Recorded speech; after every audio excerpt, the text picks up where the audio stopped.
प्रधानमंत्री मोदी ने दूसरे voice of global south summit के उद्घाटन सत्र को संबोधित करते हुए कहा कि हमने जनवरी में पहली बार वॉइस ऑफ ग्लोबल साउथ का आयोजन किया।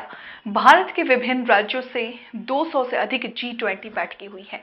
हमने ग्लोबल साउथ की प्राथमिकताओं को प्रमुखता दी। उन्होंने आगे कहा कि परिणाम स्वरूप ग्लोबल साउथ के विषयों को नई दिल्ली लीडर्स डिक्लेरेशन में शामिल किया गया और तो और हम सभी की सहमति प्राप्त करने में सफल रहे। मैं उस ऐतिहासिक क्षण को कभी नहीं भूल सकता जब भारत के प्रयासों में अफ्रीकी संघ को G20 की स्थायी सदस्यता मिली थी। पीएम मोदी ने आगे कहा कि प्रधानमंत्री नरेंद्र मोदी ने दूसरे voice of global south summit के उद्घाटन सत्र को संबोधित करते हुए कहा कि हम सभी देख रहे हैं कि पश्चिम एशिया क्षेत्र की घटनाओं में नई चुनौतियां उभर रही हैं। भारत ने इजराइल में 7 अक्टूबर को हुए आतंकवादी हमले की निंदा की है। हमने संयम भी बरता है। हमने बातचीत और कूटनीति पर भी जोर दिया है। हम इजराइल और हमास के बीच संघर्ष में नागरिकों की मौत की भी कड़ी निंदा करते हैं। हमने फालिस्तानी राष्ट्रपति महमूद अब्बास से बात करने के बाद मानवीय सहायता भी भेजी है। यही वो समय है जब ग्लोबल साउथ के देशों को व्यापक वैश्विक भलाई के लिए एकजुट होना चाहिए। प्रधानमंत्री नरेंद्र मोदी ने दूसरे voice of global south summit के उद्घाटन सत्र को संबोधित करते हुए कहा कि भारत का मानना है कि नई तकनीकी से ग्लोबल नॉर्थ और ग्लोबल साउथ के बीच अंतर नहीं बढ़ना चाहिए। आर्टिफिशियल इंटेलिजेंस के दौर में ये जरूरी है कि टेक्नोलॉजी का इस्तेमाल जिम्मेदारी से किया जाए।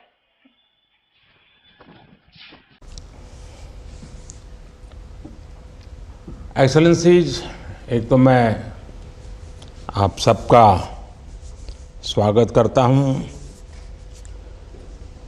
एक्सेलेंसी जी, दूसरी voice of global south summit के उद्घाटन सत्र में 140 करोड़ भारतवासियों की ओर से मैं आप सभी का हार्दिक स्वागत करता हूं। वॉइस ऑफ ग्लोबल साउथ 21वीं सदी की बदलती हुई दुनिया का सबसे अनूठा मंच है। भौगोलिक रूप से तो ग्लोबल साउथ तो हमेशा से रहा है, लेकिन उसे इस प्रकार से वॉइस पहली बार मिल रही है और यह हम सभी के साझा प्रयासों से संभव हुआ है। हम 100 से ज्यादा अलग अलग देश हैं, लेकिन हमारे हित समान है, हमारी प्राथमिकताएं समान है। फ्रेंड्स, पिछले वर्ष दिसंबर में जब भारत ने G20 की अध्यक्षता संभाली तो हमने इस फोरम में ग्लोबल साउथ के देशों की आवाज को आगे बढ़ाना अपना दायित्व माना। हमारी प्राथमिकता थी कि G20 को ग्लोबल स्केल पर समावेशी और ह्यूमन सेंट्रिक बनाया जाए।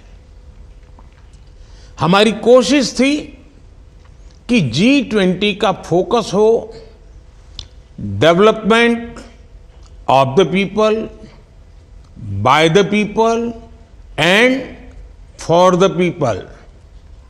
इसी उद्देश्य से हमने इस वर्ष जनवरी में पहली बार voice of global south summit का आयोजन किया।